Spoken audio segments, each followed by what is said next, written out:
भैया जौन परिचय कोनो मोहताज नहीं ने डायरेक्टर साहब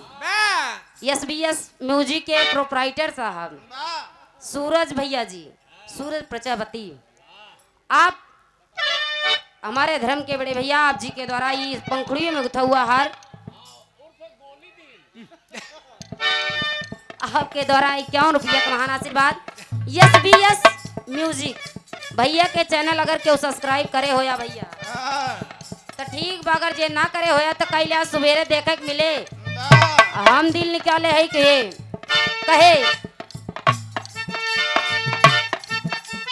ए उलैकी कहे ई जवानी के दुनिया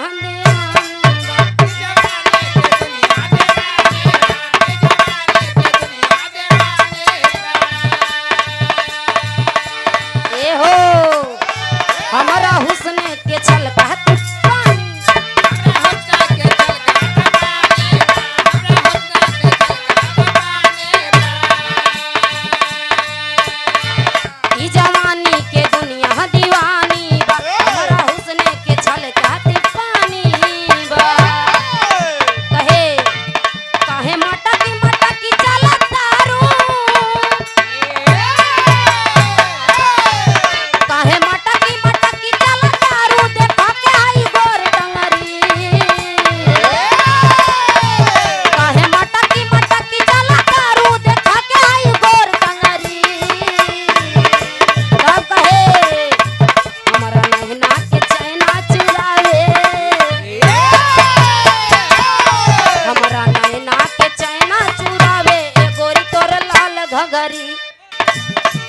हाल का